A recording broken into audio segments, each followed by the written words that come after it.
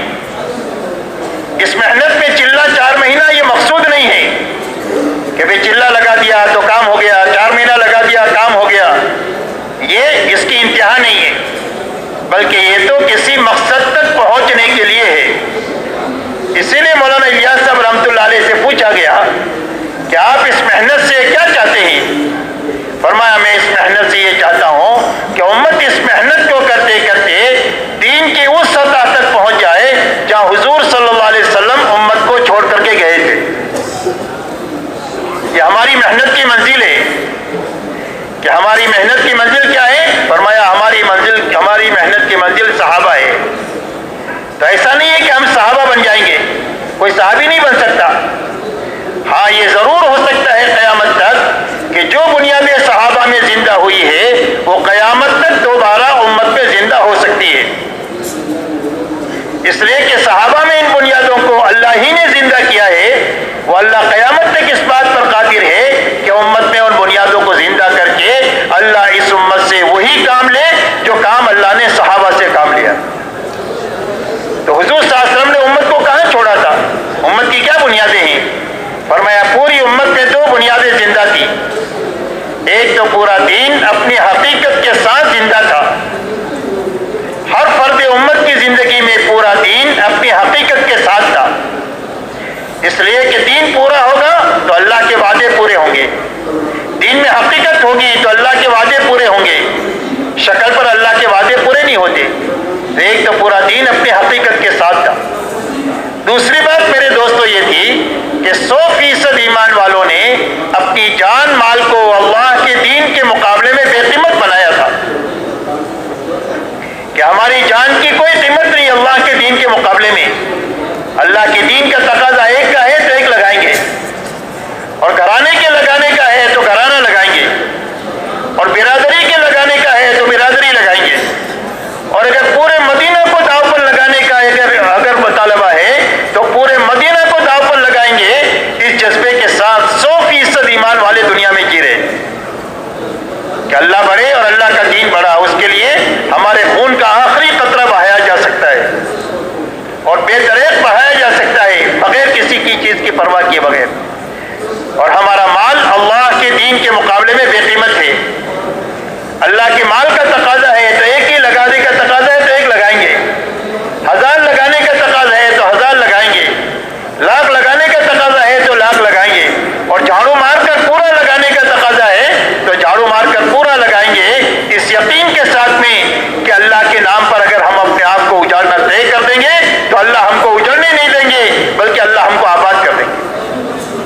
اس لیے کہ اللہ کے نام پر جو کوئی بھی کھپ جانے کا ارادہ کرے اللہ کبھی اس کو اجڑنے نہیں دیں گے۔ اللہ سے بڑھ کر کوئی غیرت والا نہیں ہو سکتا ہے کہ اللہ تعالیٰ کے نام پر اجڑنا طے کرے اور اللہ اس کو اجاڑ دے۔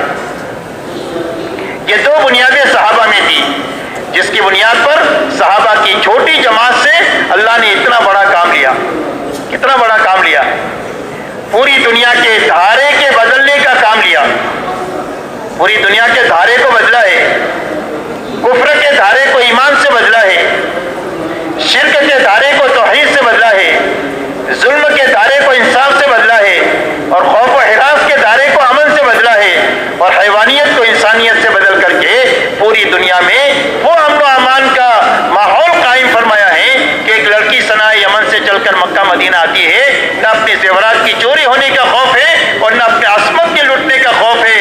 ہر انسان کی جان محفوظ ہے، ہر انسان کا مال محفوظ ہے، اور ہر انسان کی آبرو محفوظ ہے، جبکہ آج پوری دنیا جنگ کا اکھڑا بن چکی ہے۔ کسی آدمی کی جان محفوظ نہیں کہ گھر سے نکلے گا تو شام کو گھر پہ واپس آئے گا یا اس کی لاش واپس آئے گی۔ میرے محترم بزرگوں دوستو، اتنا بڑا کام صحابہ سے لیا، اس کی 2 بنیادیں ہیں۔ تو ہماری محنت کی یہ 2 بنیادیں ہیں کہ اس محنت کے راستے سے امت میں ایک مجمع ایسا تیار ہو جائے کہ جس کی نگاہوں میں جان اور مال بے قیمت بن جائے۔ جان اور مال کی قربانی اسی لیے ہے کہ اپنی جان اتنی لگائی جائے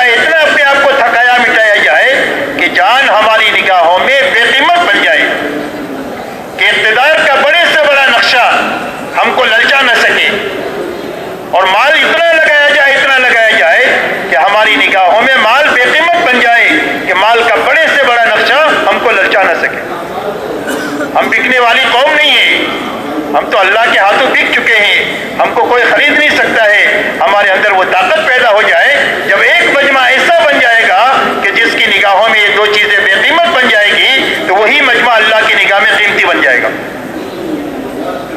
اور اس مجمع سے اللہ وہ کام لیں گے جو کام اللہ نے صحابہ سے لیا۔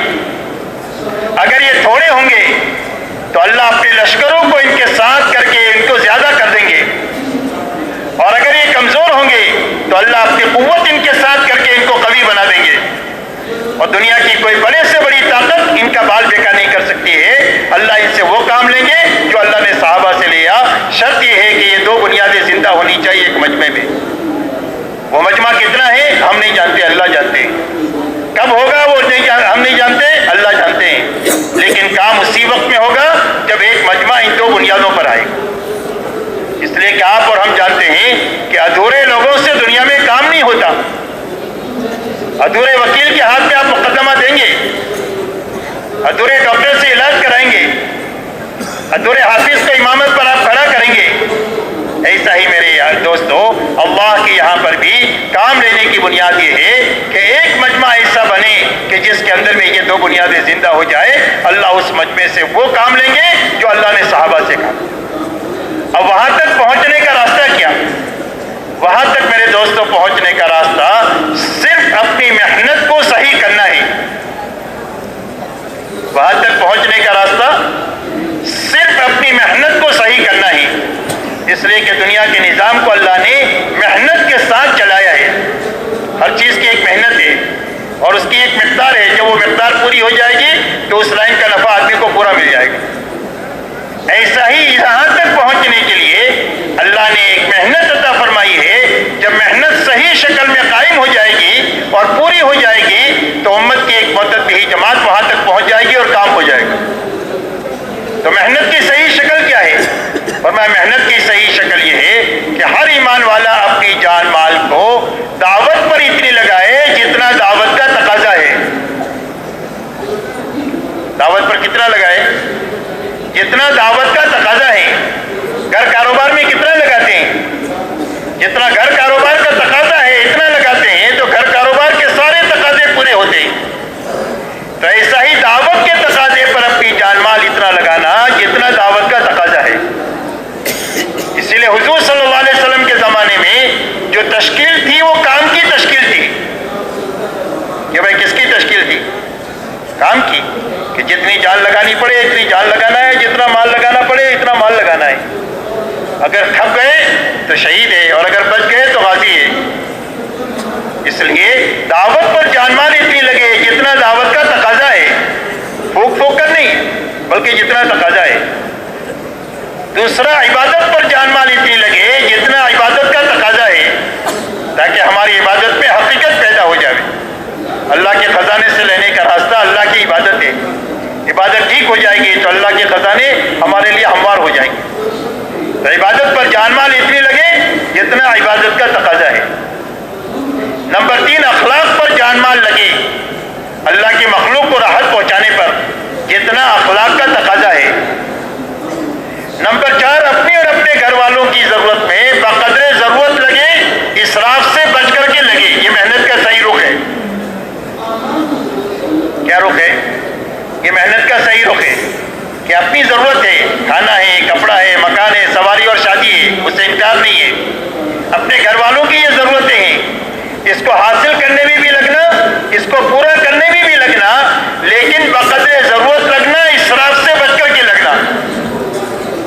بقدر ضرورت لگنے کی اجازت ہے، بلکہ اجازت ہی نہیں ہے، اس پر ثواب ہے۔ فرمایا قیامت کے دن آدمی کے عمل نامے میں سب سے زیادہ وزنی صدقہ وہ حلال کمائی ہوگی جو کما کر اس نے اپنے بیوی بچوں پر خرچ کیا ہے۔ اس لیے اپنی اور اپنے گھر والوں کی ضرورت میں بقدر ضرورت لگنا اور لگانا، اسراف سے بچ کر کے لگانا۔ ہمارا المیہ یہ نہیں ہے کہ جان مال نہیں ہے، ہمارا المیہ یہ ہے کہ زندگیوں میں اسراف داخل ہو گیا ہے۔ جس اسراف نے ہماری جانی مالی طاقت کو کھا لیا ہے، نہ دعوت کے لیے بچی، نہ عبادت کے لیے بچی، نہ اخلاق کے لیے بچی۔ کیا ہوا کہ اسراف نے کھا لیا۔ اللہ والے فرماتے ہیں اسراف کی مثال آگ کی ہے، آگ